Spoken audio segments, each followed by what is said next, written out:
Okay, we got to do it. I went around and I found some of the craziest Ben Simmons trades I could find. Ben Simmons is a Laker. Ben Simmons is in Brooklyn in some of these trades. We're going to go through them. I'm going to take a look at them. Some of them realistic, some of them not so much, but still, it's fun. We're going to do a little de facto Ben Simmons trade machine in today's video, and I hope you guys enjoyed it.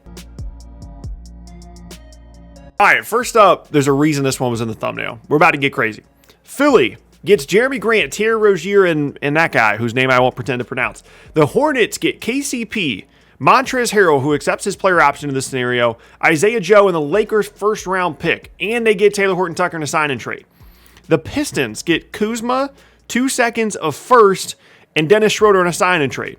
And the Lakers get Ben Simmons, and then they sign Kelly Olynyk and Duncan Robinson in free agency. Okay, I gotta process this. The Sixers, in exchange for Simmons and Isaiah Joe, sorry, bud, I don't really think we're going to talk about you too much here, are getting Jeremy Grant, Terry Rozier. I kind of like that. I like the perimeter creation of Rozier. Grant is there to be a good defender, can score.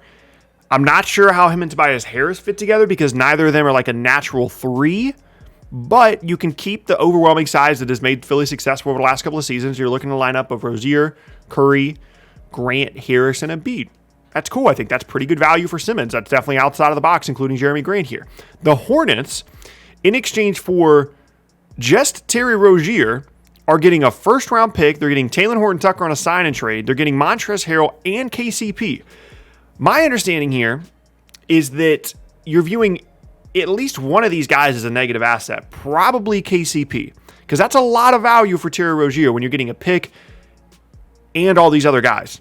For me, I think the Lakers, I understand that salaries need to work here, and that's why this exists. The Lakers would prefer to keep KCP, I think, in this scenario, but they can't really do that and make the salary stuff work. So I think they kind of have to dump KCP, but I feel like Charlotte's getting like a really significant amount of value. No offense to Terry Rozier. The Pistons are giving up Jeremy Grant to get Kuzma, 2 seconds of first, and Dennis Schroeder in a sign-and-trade. So I'd have to imagine this trade was put together before the Pistons won the lottery. I don't think you want to bring in Dennis Schroeder to get in the way of what you got going with Cade Cunningham, but we'll leave that there for now. Again, got to make the money work. Kuzma. If I'm a Pistons fan, I'm not excited about Kyle Kuzma. I don't really see the reason for him to be there. I don't really want to trade for him. But you could make the case, we've talked about this before, that Jeremy Grant, 2 years left on his deal at $40 million combined. You want to start getting value out of that guy, had a great season, and you get future value in a guy in Kuzma that's younger, get a future pick, and then again, the Schroeder thing's a little bit weird, but not an awful trade for Detroit. And then the Lakers. They get Simmons to go with LeBron, to go with Anthony Davis, and then they bring in Olynyk and Robinson in free agency to provide spacing. To me, one, the pick stuff is, I don't think it's technically works. They'd have to like select somebody with a 21 pick and then trade it away. And then 26, I have no idea if they're even able to trade that pick. I doubt it. But I mean, it's great value. You're giving them half your roster and some picks in exchange for Simmons. But like individually, you're not really giving up a whole lot here. And I mean, Simmons would be an interesting fit. My issue would be the spacing, which is obviously why they're bringing in Olynyk and Robinson. But, LeBron can do what he does spacing-wise. AD really struggled to shoot from three this most recent season. And then Simmons out there too. It's interesting, and he provides them great athleticism, and it would be cool to see him in LA. But I don't know. This is just crazy all over the place. The biggest winner here is probably Charlotte and Philly. The Pistons are pretty far down there. And the Lakers, like I said, they're getting Simmons too. This is crazy, man. Crazy. Okay, next up, we got to put a Trailblazers trade in here, right? Okay. Philly gets CJ McCollum, Anthony Simons, Nasir Little, and 3 future firsts in exchange for Ben Simmons and Matisse Thybulle. This got to be a Philly fan that made this trade, right? 3 future firsts. Like, I feel like I'm defending Ben Simmons' trade value more than like anybody else right now. But even for me, like, this is crazy. I mean, you could make the case that if you just did Simmons for CJ straight up, you could make the case that Philly needs to throw a pick in there, not Portland. This one is going to really, really depend on whose side you're on here when it comes to the value of Ben Simmons or CJ McCollum, right? I mean, Anthony Simons can shoot the ball and score a little bit. Nasir Little could potentially be a nice little wing. Matisse Thybulle's a real NBA player, can really, really guard, and this helps Portland immensely defensively, right? swapping out 2 all-offense guys in McCollum and Simons for 2 all-defense guys for Simmons Simmons and Thibault. I can't imagine that Portland has given up these kinds of picks for Ben Simmons. I really like Ben Simmons, and I think his fit in his fit in Portland would work really, really well. But this is a lot for me personally. I mean, 3 first-round picks, and you're giving up CJ. I think, Philly would do this in a heartbeat. If someone called Philly tomorrow and was like, hey, this is the trade, McCollum, Simons, Little, and 3 future firsts for Simmons and Thibault, you're making that trade right now, and then you're using these future picks to bring in some other guys, and you're, trying to bring in like a true point guard maybe alongside McCollum. Interesting trade, but one I'm not sure if Portland would necessarily be down to. Next up, Portland involved again, but in a really interesting way.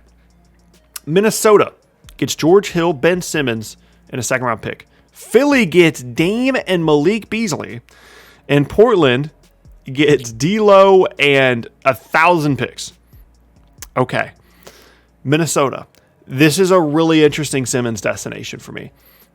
Part of me was really hoping Minnesota was going to get the first pick in this draft. They get Cade. They got Anthony Edwards, Malik Beasley.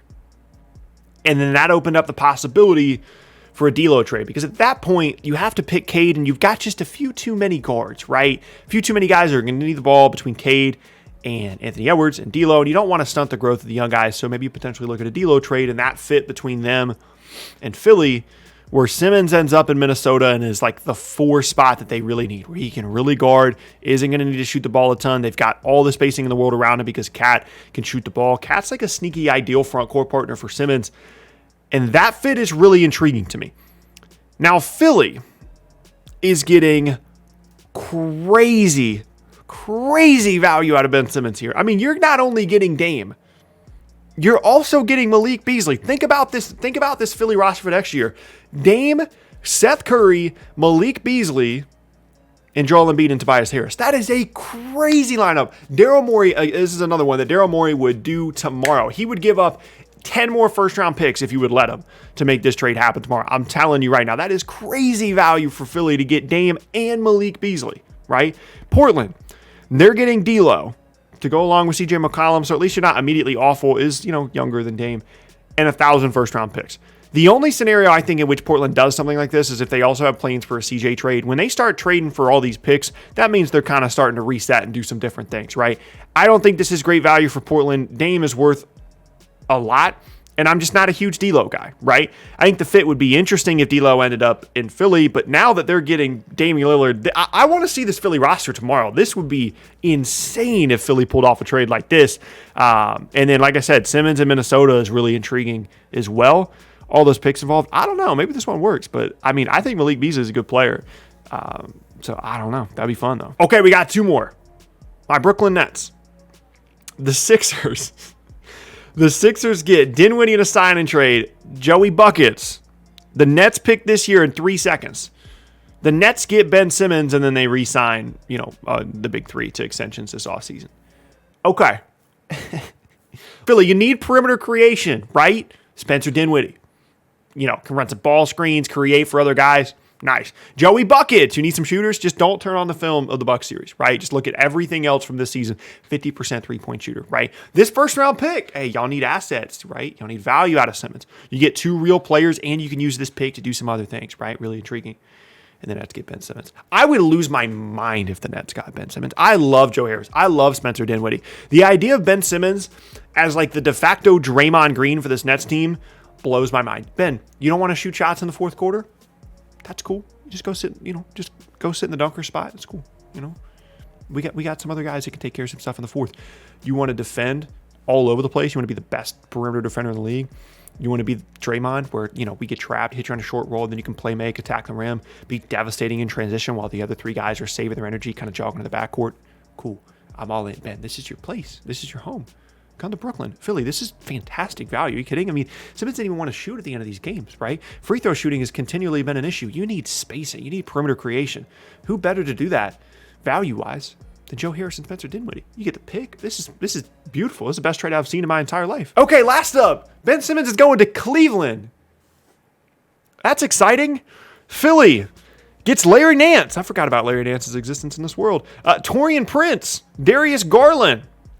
2 firsts and 2 seconds. The Cavs are getting Ben Simmons. Okay. I actually do think this is relatively intriguing because I think Cleveland could look at trading one of their guards this offseason, but I think it's Sexton, not Garland, right? But let's just run with this concept. Larry Nance, bench big, cool. Torian Prince, kind of an interesting wing combo forward, cool, depth.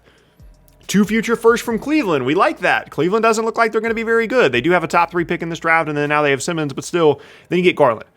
Perimeter creator, things like that. But again, you probably, honestly, if you're Philly, you probably rather want Sexton anyways, a bit more proven. He's going to help you immediately. You're in kind of a win now mode. And Garland's a good player. He's going to be good, but maybe you want someone that's a little bit more developed in Sexton. And again, I think Cleveland's a little bit more inclined to trade him as well. Those future Cavs picks could be future, like super, super valuable if you don't think Simmons is going to develop and play well in Cleveland.